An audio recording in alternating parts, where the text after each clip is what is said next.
Something like 7 million years ago, there was nothing like a human on Earth.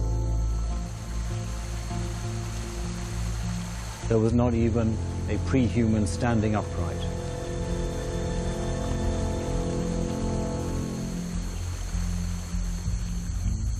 There were simply great apes, very much like the ones that live with us today.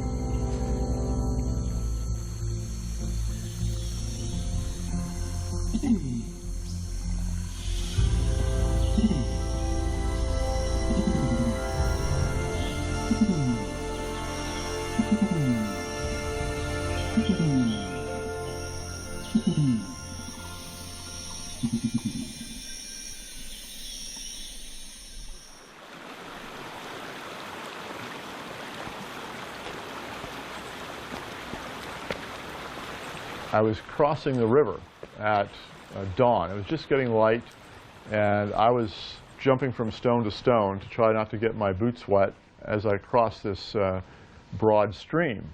And in the middle, I paused and I looked down the stream just to kind of, looked up and down the stream just to check out the view. And when I looked downstream, just about 20 meters away from me, maybe 30 meters away from me at the most, there was a big male orangutan.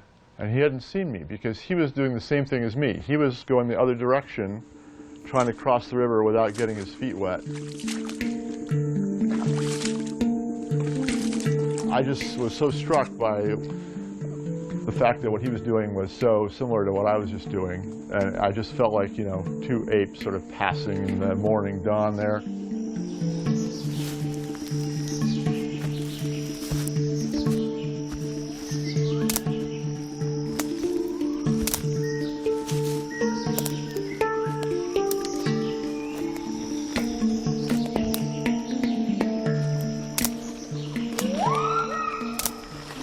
We usually have to get up really early, so maybe 3:30 in the morning, wake up and then get ready, and we really need to be at the orangutan nest by 5 a.m. when they wake up.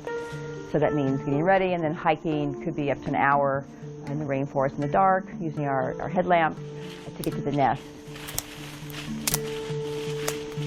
One of the things that makes it hard is actually finding them. They're primarily solitary, and so it actually takes a long time to find them. They can go outside of our study area. It may take us like a week of search days, of sort of person days, to actually find an orangutan.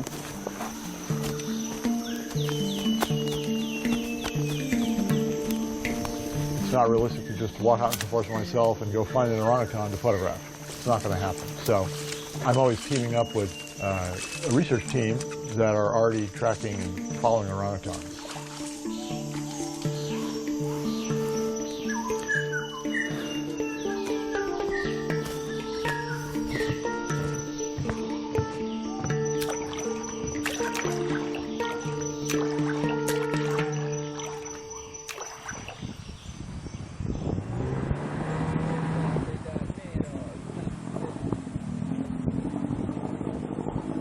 Orangutan.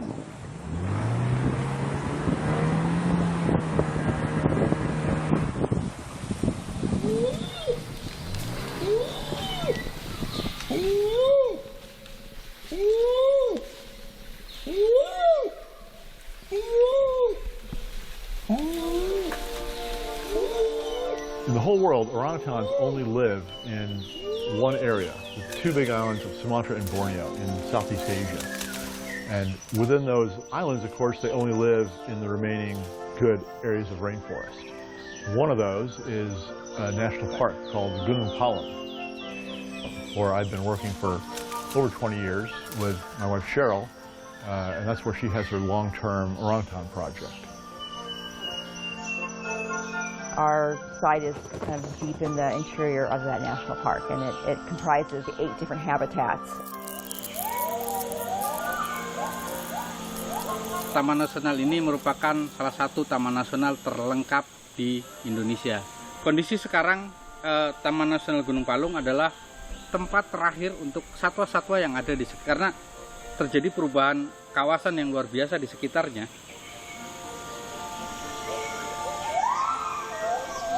Gunung Palung National Park is this huge area, over 100,000 hectares in size. And Cabang Panti Research Station, which is where we've carried out most of the orangutan research at Gunung Palung, is only 2,000 hectares. And these orangutans, the orangutans we study at Cabang Panti, they don't necessarily stay within those 2,000 hectares all the time. So my goal was to stay with these orangutans for 5 days, sometimes up to 10 days in a row over the course of an entire year. By staying with them for these long periods, I was also able to document really unique behaviors that haven't been captured before.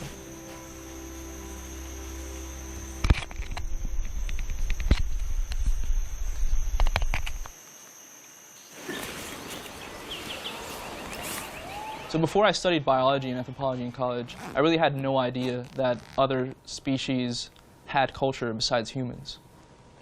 And so when I saw these cultural traditions in orangutans for the first time, it was sort of a really big sight to behold. It was my first day, and I was out early in the morning to go to Chodet's nest. And when I got there, I had never seen an orangutan in the wild, not even in a zoo, and I was under his tree waiting for him to wake up. Sometime around 5:30 in the morning, first thing he did was he let out this really loud long call right above me.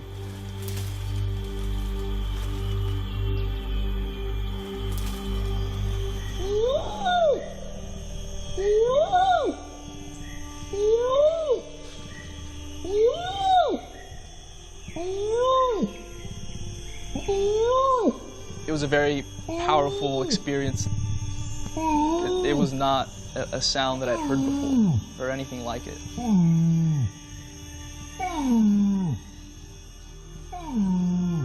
To me, culture is such a human element, and to see it in other species is really fascinating.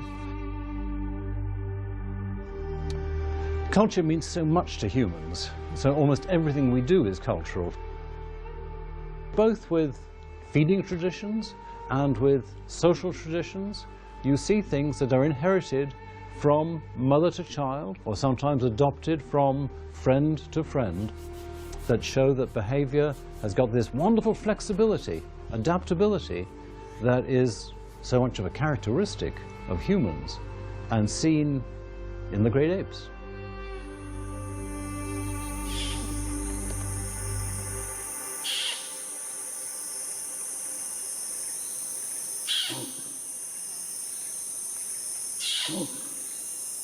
So orangutans do this vocalization called kiss squeaking. It's done by pursing their lips and making a kissing sound, like this, like.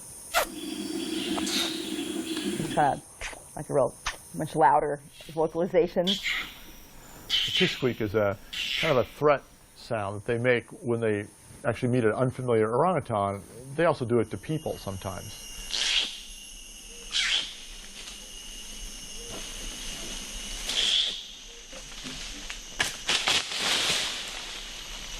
In Gunung Palung, they do this using leaves. They grab some leaves, they bring it up to their mouth, they do this, the kiss squeak, and then they throw the leaves out. At other field sites, they may not use the leaves at all. So this is an example of a local custom that's found in that area, similar to the way people greet each other differently in different countries. Maybe in some place, people shake hands, in another place they bow. So orangutans are also showing these interesting cultural variations between sites.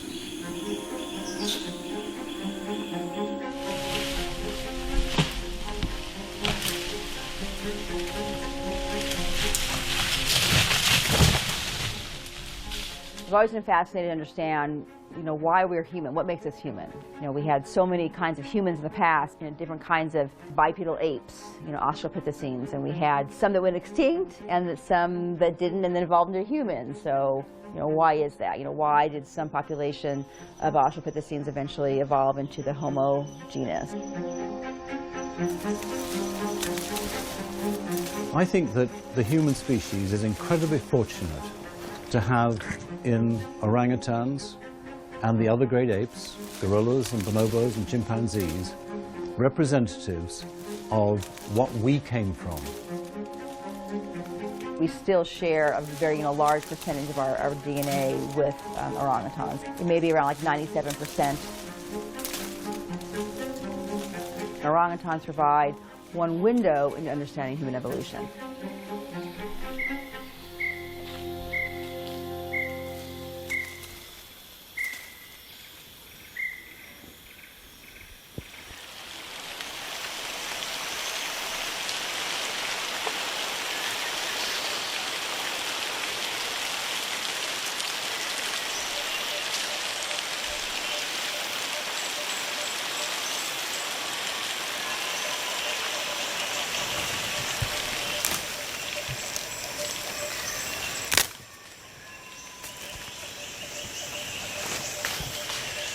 There's different ways that orangutans make umbrellas. One way is they just break off an entire branch and sort of modify this branch to make an umbrella. Other times they pull the entire branch towards them, make a little roof over their head.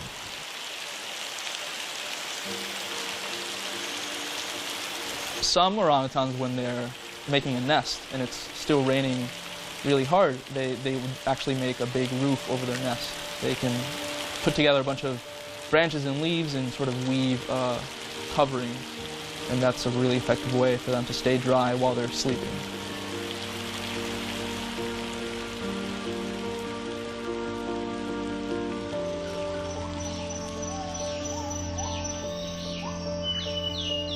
So all the great apes make nests, and they're the only primate that makes nests. That's important because they have large bodies, and it's a way that they can sleep in the trees where they're safer from ground predators. There seems to be variation in kind of some subtleties of nest building. We heard some researchers from another site describing that they made a pillow to go in the nest. And we thought, oh, we've never seen that, right? But we'd never thought about it. Like, we just thought of making a nest, building a platform, and lying down, and we never watched that closely. Well, once we heard these researchers at another site say that they saw orangutans making a pillow, we started watching more carefully. And then sure enough, like, we noticed that orangutans at Gunung Palung were also sometimes making pillows, putting it down just as they plop down on top of it. And so as researchers learn more and more about orangutans and know what questions to ask, know what to look for, we're learning more interesting things. It is so precious to be able to understand our connection to the natural world, to have these other species to give us lessons and remind us where we come from. It makes us, in some ways, humble. It also makes us fascinated. And yet, we risk losing them all.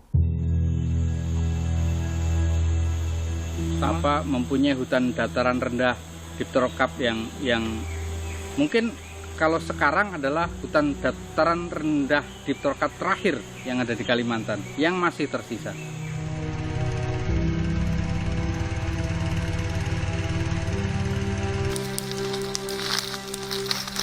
Every bit of forest that's lost, where orangutan can't live anymore because it was turned into an oil palm plantation or burned down, is not good for orangutan.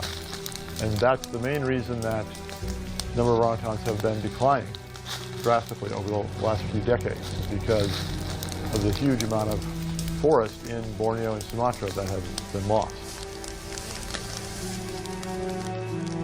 In 2016, orangutans became critically endangered. They are in the very top level of threatened category. Their numbers are decreasing at a more rapid rate than we had initially thought, and they are in need of immediate conservation action. There's going to be a race against time to be able to document what are the cultural variations before they just disappear forever. Every orangutan life is really important. They only have an average of a baby about once every 7 or 8 years, the longest birth spacing of any mammal. And so, with their slow rate of reproduction, orangutans simply can't sustain any kind of reduction in their population like that over the long term. This century, we could lose all of the orangutans if it carries on at the rate of devastation in Borneo and Sumatra that's been seen in the recent decades. We stand so much to gain and we stand so much to lose.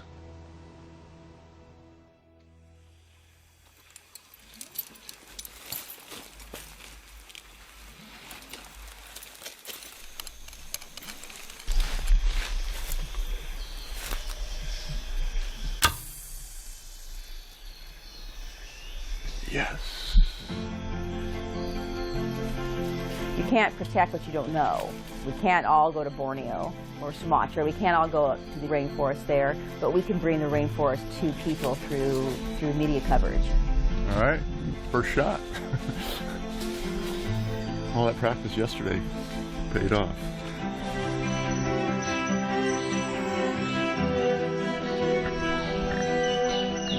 Holy smokes!